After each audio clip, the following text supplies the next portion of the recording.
Hello everyone, welcome back to my channel Wangxian fan fiction explanation. और आज मैं आपके साथ prisoner of love Wangxian fan fiction का नेक्स्ट पार्ट शेयर करने वाली हूं। अगर आप मेरे चैनल पे न्यू है तो प्लीज़ मेरे चैनल को सब्सक्राइब कर दीजिएगा, वीडियो को भी लाइक कर दीजिएगा फॉर मोर वांगशिन एफएफ। तो चलिए फ्रेंड्स, आज का पार्ट हम शुरू करते हैं।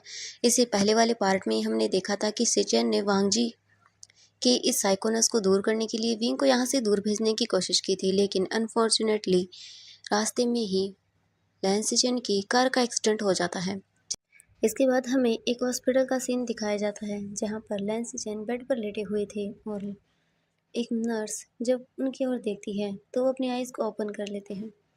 जिसके बाद वो नर्स वहाँ से जाकर वांगजी को इन्फॉर्म करती है कि उनके ब्रदर को होश आ चुका है। वांगजी बहुत जल्दी में ही लैंसिचेन के पास आ जाता है। जब वांगजी ने लैंसिचेन से पूछा कि ब्रदर वीइंग कहाँ है, तो लैंसिचेन को भी कुछ समझ नहीं आया, क्योंकि वीइंग भी उन्हीं के साथ था, तो ऑब्वियसली वो भी यहीं पर होना चाहिए था। लेकिन वांगजी ने कहा कि ब्रदर, एक्सीडेंट के बाद से वीइंग का कुछ पता नहीं है, और मुझे बताइए आपने ये सब क्या किया था? आप उसका सामान लेकर कहाँ जा रहे थे? वांगजी बहुत ही ज़्यादा घबराहट में ये सब चीज़ें पूछ रहा था। तभी लैंसिचेन फिर से बेहोश हो जाते हैं।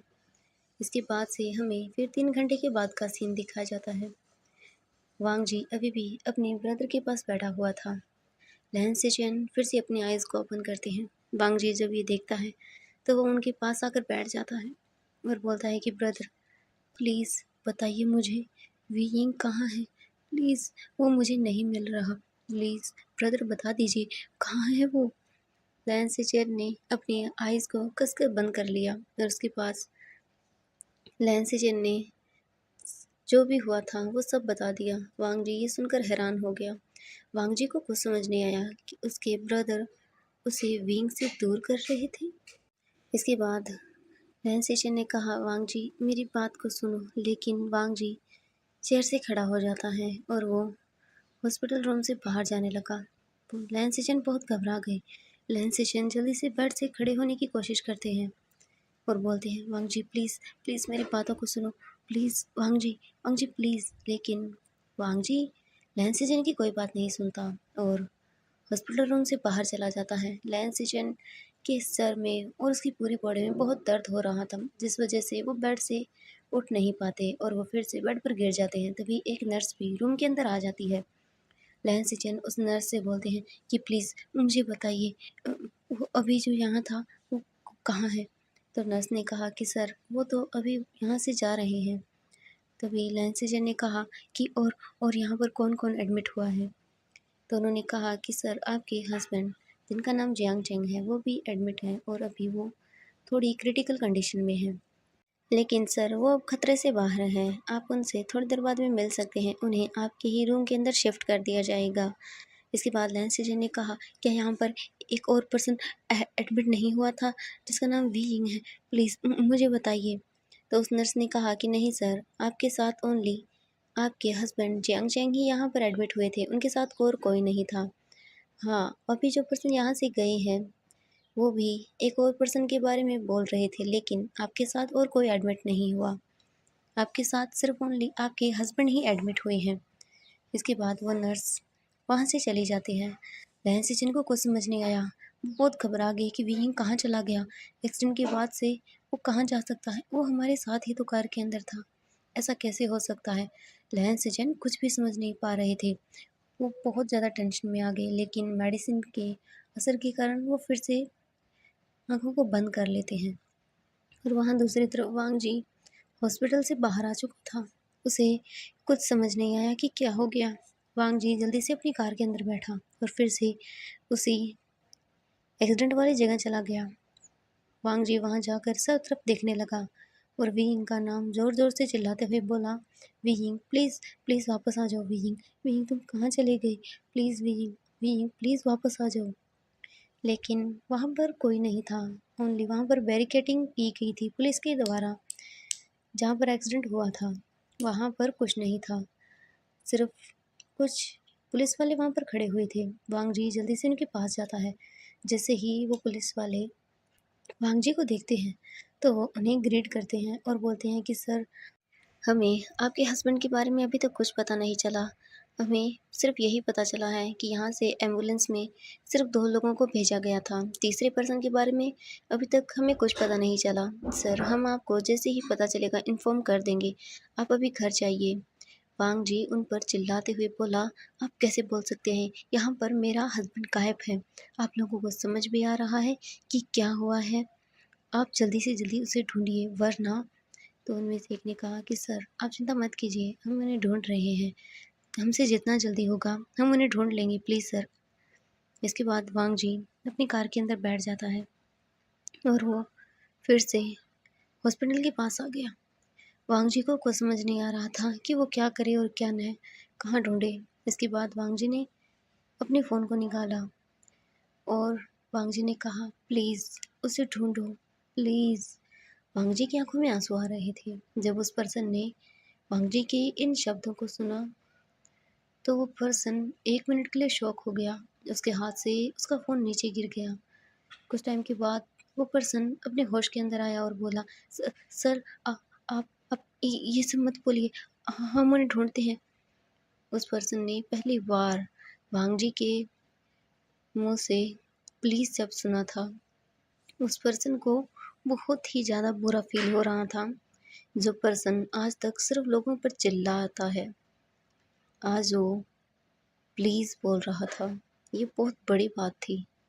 इसके बाद उसने कहा कि सर, आप चिंता मत कीजिए, हमसे जितना जल्दी होगा हम उन्हें ढूँढेंगे। ये बोलकर उस पर्सन ने कॉल कट कर दिया। वांग जी वहीं हॉस्पिटल के सामने खड़ा रहा। तभी उसके अंकल लैनचेरन भी वहाँ आ गए। जैसे ही वांग जी ने अपने अंकल को देखा, वांग जी ने उन्हें हग कर लिया बहुत टाइटली। वांग जी ने कुछ नहीं कहा, बस उसकी आंखों से आंसू गिर रहे थे। लाइनचरण ने जब वांग जी को ऐसे रोते हुए देखा तो उसने कहा, वांग जी रो मत प्लीज़, सब ठीक हो जाएगा, ठीक है? मैं हूँ ना तुम्हारे साथ, प्लीज़ सब ठीक हो जाएगा वांग जी प्लीज़ रो मत। इसके बाद वांग जी ने अपने अंकल को छोड़ दिया। वांग जी के अंकल ने कहा कि वांग जी, तुम्हारा ब्रदर कहाँ है? वांग जी ने कुछ नहीं कहा। इसके बाद लाइनचरण ने फिर से कहा, वांग जी प्लीज़ अपने आप को संभालो। इसके बाद वांग जी ने कहा कि ब्रदर ऊपर हैं, आप जा सकते हैं। लैनचेरन ने कहा, वांग जी तुम भी मेरे साथ चलो। इसके बाद वांग जी ने कुछ नहीं कहा और वो भी अपने अंकल के साथ हॉस्पिटल रूम के अंदर चला गया। लैनचेरन जब वह सिचेन को ऐसे देखते हैं तो उनकी आंखों से भी आंसू गिरने लगते हैं। लैन सिचेन बहुत बुरी कंडीशन में था। उन्होंने डॉक्टर से पूछा कि ये कब तक ठीक हो जाएंगे? तो डॉक्टर ने कहा कि इन्हें ठीक होने के अंदर लगभग 15 से 20 दिन लग जाएंगे। तभी वहाँ पर जियांग चेंग को भी शिफ्ट कर दिया जाता है। जियांग चेंग की हालत भी बहुत ज़्यादा बुरी थी। उसे भी काफ़ी ज़्यादा चोटें आई थीं और वो अभी तक बेहोश था। इसके बाद वांग जी रूम से फिर से बाहर चला जाता है। लैन चिरेन ने कहा, वांग जी प्लीज़ मेरी बात सुनो, वे यिंग हमें मिल जाएगा, तुम चिंता मत करो, ठीक है? हम उसे ढूंढ लेंगे। वांग जी ने कुछ नहीं कहा। उसे तो यकीन नहीं हो रहा था कि उसके ब्रदर वी यिंग को उससे दूर करना चाहते थे। ऐसा क्यों? हाँ, वो मानता है कि वो वी यिंग को टॉर्चर करता था, कभी-कभी उस पर गुस्सा भी कर लेता था, उसे रूम के अंदर बंद रखता था, लेकिन इस तरह से उसे वी यिंग से दूर करना, ये वांग जी को बिल्कुल भी पसंद नहीं आया। वांग जी गुस्सा करे भी तो करे किस पर? उसे कुछ समझ नहीं आया। वांग जी अपनी कार को लेता है और वहाँ से फिर से वो चला जाता है। इसी तरह से लगभग 10 दिन बीत गए, लेकिन वांग जी अपने ब्रदर से मिलने नहीं आया। वांग जी अपने आप को एक रूम के अंदर बंद कर लेता है और वो वहीं पर 10 दिन तक अपने पूरे टाइम को बिता देता है। वांग जी रोज़ अपने सारे डिटेक्टिव्स को कॉल करता और उनसे पूछता वी यिंग के बारे में, लेकिन 10 दिन हो चुके थे, अभी भी वी यिंग का कोई अता पता नहीं था और वहाँ लैन चेरन बहुत ज़्यादा परेशान हो रहे थे वांग जी की हालत को लेकर और सिचेन बहुत ज़्यादा गिल्ट के अंदर थे। वो इस तरह से तो वांग जी से वी यिंग को दूर नहीं करना चाहते थे। उन्होंने सोचा कुछ अच्छा था, लेकिन हो गया इतना बुरा। सिचेन अपने आप को कभी माफ़ नहीं कर पाएगा कि उसकी वजह से वी यिंग का कुछ ज़्यादा पता नहीं है, वो कहाँ है, किस हाल में है, किस कंडीशन में है, कुछ भी नहीं पता। जियांग चैंग के होश में आने के बाद जब उसे भी सब चीज़ों का पता चला, तो वो भी बहुत गिल्ट में था कि उसकी वजह से आज फिर से वी यिंग न जाने कहाँ चला गया है। वो हर बार क्यों वी यिंग को प्रोटेक्ट करने के अंदर फेल हो जाता है, क्यों? वांग जी न जाने अपनी कितनी बुरी हालत कर लेता है। मेड ने उसे बहुत बार खाना खिलाना चाहा, लेकिन वांग जी ने बहुत कम ही बार खाना खाया था। वांग जी बहुत कमज़ोर हो चुका था, उसकी हालत बहुत ज़्यादा बुरी हो रही थी। लैन सिचन को जब ये सब पता चला, तो वो जल्द से जल्द घर आना चाहते थे, लेकिन लैन सिचन को हॉस्पिटल से लीव नहीं मिली। इसके बाद जब 15 दिन हो गए, तब जाकर लैन सिचन को हॉस्पिटल से लीव मिल गई और जियांग चैंग को भी। जियांग चैंग और लैन सिचन ने भी एक दूसरे से बहुत कम बातें की थी, क्योंकि वो दोनों ही बहुत ज़्यादा गिल्ट के अंदर थे। वो कुछ चाहते अच्छा करना थे, लेकिन हो गया इतना बुरा। किसी को भी नहीं पता था कि ये सब हो जाएगा। लैन सिचन और जियांग चैंग जब वापस से अपने घर आए, तब उन्हें मेड ने जो बताया, उसे सुनकर लैन सिचन और भी ज़्यादा परेशान हो गई। उन्होंने बताया कि वांग जी ने इन 10 दिनों के अंदर 2 या 3 बार डोर को ओपन किया है अपने रूम के। वो पूरा दिन अपने रूम के अंदर बैठे रहते हैं। एक बार भी उन्होंने डोर को नहीं खोला और न ही वो रूम से बाहर आते हैं। पूरे रूम के अंदर उन्होंने वाइन बॉटल्स को फैला रखा है और किसी को भी रूम के अंदर जाने की परमिशन नहीं है। जब लैन सिचन ने ये सुना, तो वो भागकर वांग जी के रूम के बाहर आ गए और उसने जल्दी जल्दी डोर को नॉक करना शुरू किया, लेकिन वांग जी ने डोर को नहीं खोला। लैन सिचन ने कहा, वांग जी प्लीज़ एक बार डोर को ओपन कर दो, वांग जी प्लीज़, लेकिन वांग जी ने डोर नहीं खोला। काफ़ी टाइम तक नॉक करने के बाद भी जब वांग जी ने डोर नहीं खोला, तो लैन सिचन ने डोर पर ज़ोर से पुश करना शुरू किया। कुछ टाइम के बाद वो डोर खुल गया। लैन सिचन ने जो रूम के अंदर देखा, उसे देखकर वो बहुत घबरा गया। वांग जी फ्लोर पर गिरा हुआ था, उसके चारों तरफ वाइन्स के बॉटल्स गिरी हुई थी।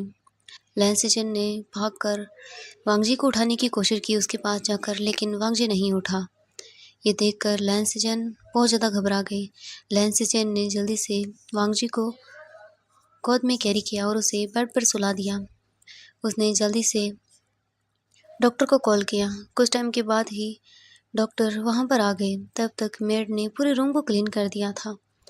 जब डॉक्टर ने वांग जी को चेक किया, तो उन्होंने कहा कि वांग जी ने इन 10 दिनों के अंदर हद से ज़्यादा वाइन को पिया है, जिस वजह से उन्हें इन्फेक्शन भी हो रहा है। अगर उन्होंने अब दोबारा से वाइन को थोड़ा सा भी पिया, तो वो बहुत बुरी कंडीशन में चले जाएंगे और उन्हें बचाना मुश्किल हो जाएगा। लैन सिचन ये सुनकर बहुत ही ज़्यादा सदमे में चले गए। एक के बाद न जाने इतनी सारी प्रॉब्लम्स क्यों आ रही थी। अभी भी वीइंग का कुछ पता नहीं था और अब वांग जी की ये कंडीशन। उन्हें समझ नहीं आया कि अब वो क्या करें। डॉक्टर मेडिसिन देकर वहाँ से चला गया। वांग जी बेड पर लेटा हुआ था। लगभग 2 घंटे बाद वांग जी को होश आया। वांग जी ने देखा कि उसके ब्रदर उसके पास हैं। वांग जी ने कुछ नहीं कहा और वो बेड से खड़े होने लगा।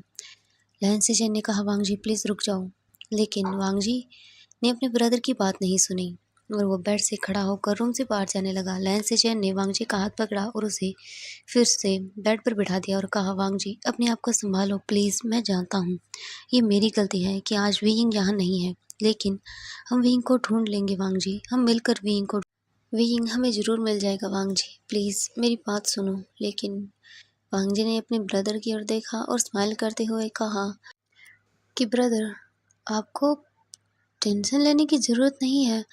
आप जो चाहते थे वही तो हो रहा है। आप चाहते थे ना कि वो मुझसे दूर हो जाए, तो वो मुझसे दूर हो गया।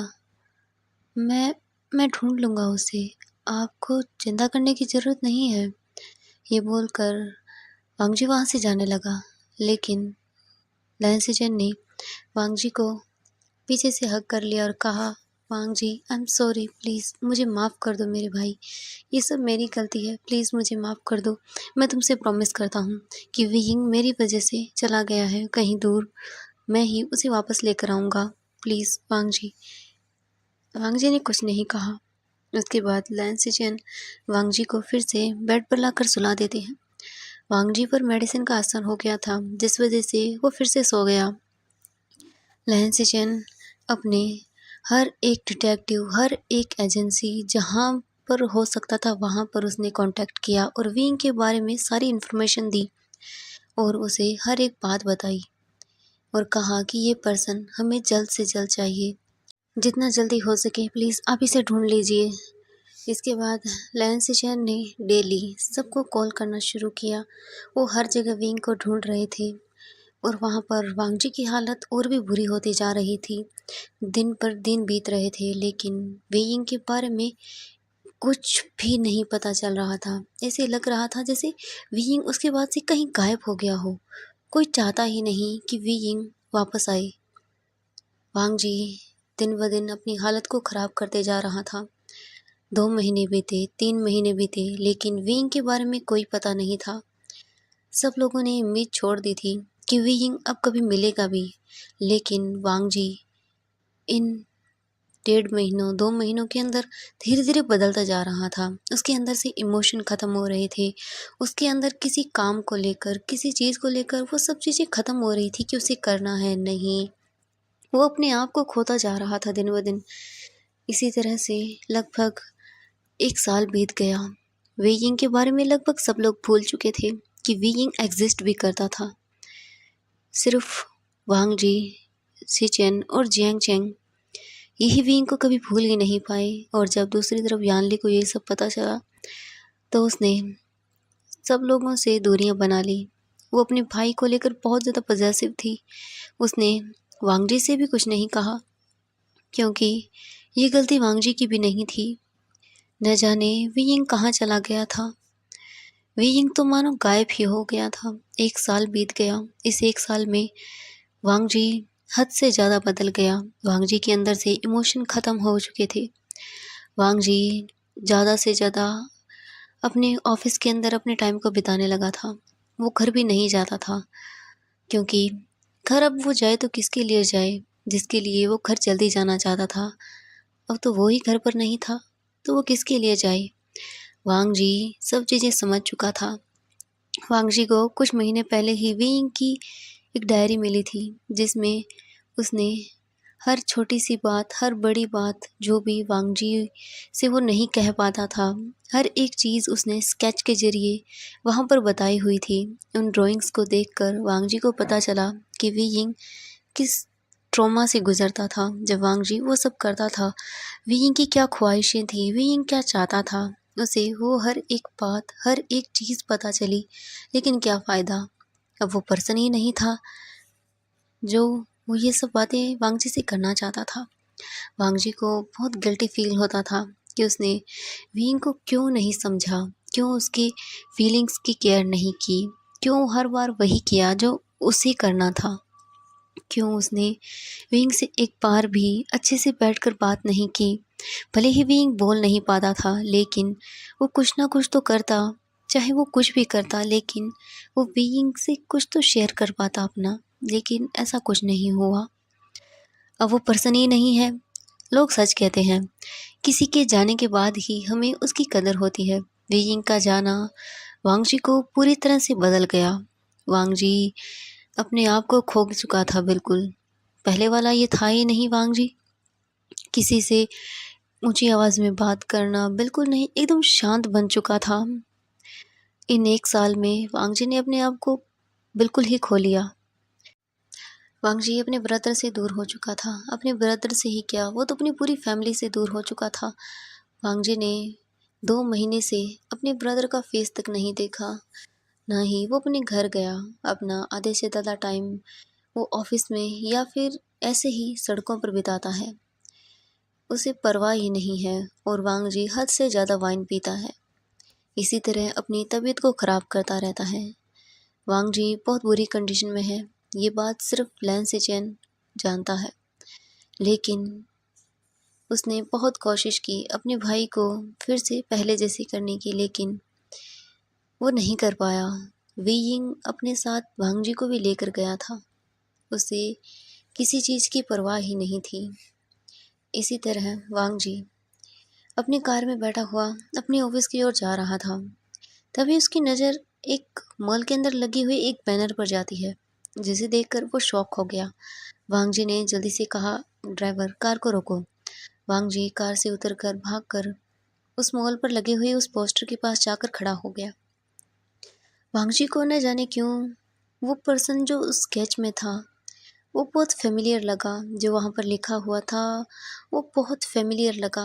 उस पर कुछ ऐसा लिखा हुआ था जिसे देखकर वांग जी को वी यिंग की याद आने लगी, क्योंकि वांग जी ने जब वी यिंग की वो डायरी रीड की थी तब उस डायरी पर वांगशन नाम लिखा हुआ था। वी यिंग ने हर बार वांगशन का बहुत बार उस डायरी के अंदर जिक्र किया था, जिसमें उसने वांगशन का मतलब भी वहाँ पर लिखा हुआ था। वांगशन का मतलब वांग जी और वी यिंग था।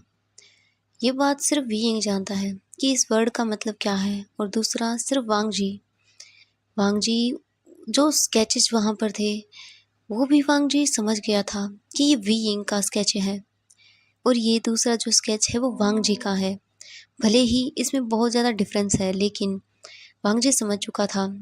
इसके बाद वांग जी वापस से अपनी कार के अंदर आया और वो जल्दी से अपने ऑफिस के अंदर गया और अपने फ़ोन से उस बैनर की फ़ोटो निकाली और उसे नेट पर सर्च करने लगा। वांग जी ने जो देखा उसे देखकर वो हैरान हो गया। ये एक मंगा था जिसका नाम वांगशियन था, और ये सिर्फ 1 महीने के अंदर चाइना के अंदर इतना पॉपुलर हो गया था कि ये लाखों मिलियन व्यूवर्स ने इसे रीड किया था और उसकी सेलिंग भी बहुत ज़्यादा थी। इसके बाद वांग जी ने उस जो कॉमिक का जो ओनर था उसके बारे में पता करने की कोशिश की, तो उसे पता चला कि ये कंपनी सिर्फ 5 महीने के अंदर ही थाईलैंड के अंदर मोस्ट पॉपुलर कंपनी बन चुकी है। जब वांग जी ने इस कंपनी के ओनर के बारे में पता किया तो उसे पता चला कि ये तो उन्हें जानता है, क्योंकि वांग जी ने एक बार इनसे पहले भी एक डील साइन की थी। वांग जी इस पर्सन को काफ़ी अच्छे से जानता था। ये वही पर्सन था जिसने वांग जी से कहा था कि वो कभी भी ब्यूटीफुल चीज़ों को कैद करके नहीं रख सकता है। वांग जी समझ चुका था कि ये वही है। वांग जी ने जल्द से जल्द अपनी सेक्रेटरी को बुलाया और उनसे कांटेक्ट करने के बारे में कहा, क्योंकि वांग जी उस कॉमिक के उस मंगा के ओनर के बारे में जानना चाहता था, क्योंकि वहाँ पर उसकी एक पिक भी थी जिसकी आइज ओनली शो हो रही थी। उसके फेस पर एक मास्क था जिसे देखकर वांग जी समझ चुका था, क्योंकि ये आंखें वी यिंग की थी। वांग जी किसी को भी पहचानने में गलती कर सकता है, लेकिन वी यिंग के बारे में वो कोई गलती नहीं कर सकता। वांग जी श्योर था कि ये आंखें वी यिंग की है और ये स्केचिंग, ये स्टोरी, ये सब चीज़ वी यिंग की है। वांग जी समझ चुका था, इसीलिए उसने जल्द से जल्द उनसे कांटेक्ट करने के बारे में कहा। जब उनकी सेक्रेटरी वापस से आई तो उन्होंने कहा कि सर, वो हमसे कांटेक्ट करने के बारे में मना कर रहे हैं, लेकिन हमें उनके बारे में एक जानकारी और मिली है कि 5 दिन के बाद चाइना में एक इवेंट ऑर्गेनाइज होने वाला है, जिसके अंदर जो ये मंगा है इसके ओनर और इस कंपनी के जो ओनर हैं वो दोनों ही आने वाले हैं, क्योंकि ये मंगा जो है वो इतनी जल्दी इतना फेमस हुआ है। उनकी फ्रेंड्स के डिमांड पर ये इवेंट ऑर्गेनाइज़ किया गया है, जिसके टिकट्स अभी से इतने ज़्यादा सेल हो चुके हैं कि टिकट्स भी बंद हो चुके हैं। अब ओनली ऑनलाइन बुकिंग्स हो रही हैं और वो भी हाथों हाथ बिक रही हैं। वांग जी ने कहा कि तो ठीक है, इस इवेंट के अंदर हम एज अ गेस्ट के रूप में आने वाले हैं। तुम ये कैसे करती हो मुझे नहीं पता। तो वांग जी की सेक्रेटरी ने कहा कि जी सर, आप चिंता मत कीजिए, सब चीज़ें फाइनल हो जाएंगी। इसके बाद वांग जी जल्दी से अपने ऑफिस से बाहर आ गया। वांग जी आज बहुत खुश था, क्योंकि इतने दिनों बाद उसे विंग के बारे में कुछ पता चला। वांग जी को भले ही अभी कुछ नहीं पता कि क्या हुआ, अगर वो विंग है तो वो वापस क्यों नहीं आया, क्या वजह थी क्या नहीं वजह, और विंग वहाँ कैसे गया, ये सब चीज़ों के बारे में वांग जी इस फिलहाल कुछ नहीं जानना चाहता था। उसके लिए सबसे बड़ी चीज़ तो यही थी कि विंग के बारे में उसे कुछ तो पता चला, भले ही 1 साल हो गया।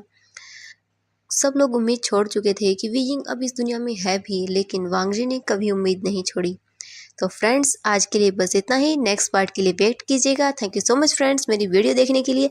तो हमें नेक्स्ट पार्ट में देखना होगा कि वी यिंग वहाँ कैसे चला गया। क्या वांग जी सही सोच रहा है कि वो वी यिंग ही है? अगर वो वी यिंग है तो वो वापस क्यों नहीं आया? इसकी क्या वजह है? और आखिरकार ये पर्सन कौन था जिसने वी यिंग को बचाया होगा? तो चलिए फ्रेंड्स, और वी यिंग इतना बड़ा कॉमिक राइटर कैसे बन गया, ये भी हमें नेक्स्ट पार्ट के अंदर पता चलेगा।